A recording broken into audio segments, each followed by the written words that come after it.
Alexander Mattison finished running back 38 last year, 134 rush attempts, 491 yards, 3 touchdowns, 32 receptions, 39 targets, 228 yards, and 1 touchdown through the air.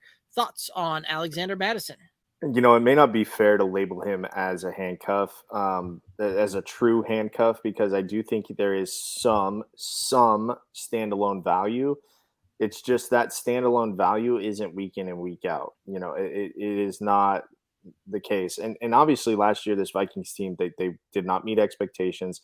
They played well enough to get their head coach and GM fired. That's all you need to know about the Vikings last year. With Mattison, obviously he's somebody that you got to keep your eye on. If you do go Dalvin Cook, you have to keep your eye out and make sure that you don't get burned.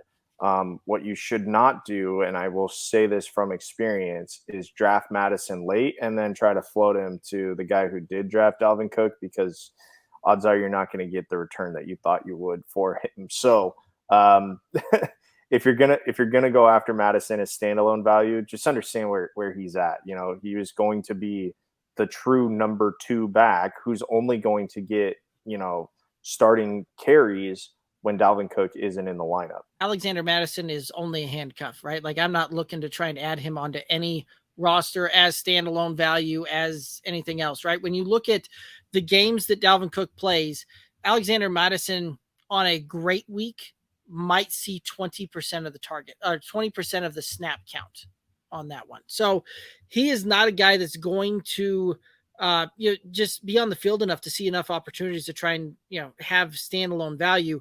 Where his value truly lies is, when Dalvin Cook misses time, he's able to put up some tremendous weeks. And we saw that last year, that every time that, Dalvin missed time, Alexander Mattison delivered you at least an RB2 or better on the week, with the majority of those being RB1 territory. So he's a fantastic handcuff there.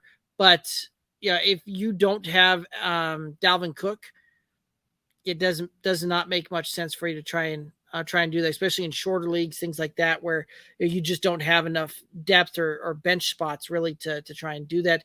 Deeper leagues, he makes some sense, because at least if nothing else, you can run him out there on the games that Madison or that Cook misses, and you can get some return on value there, and you can get a week or two on that one. But even with where his ADP is now, right, like looking at it, he looks to have an ADP kind of at right around the 100 mark on that one. And I don't know that I really want to go that route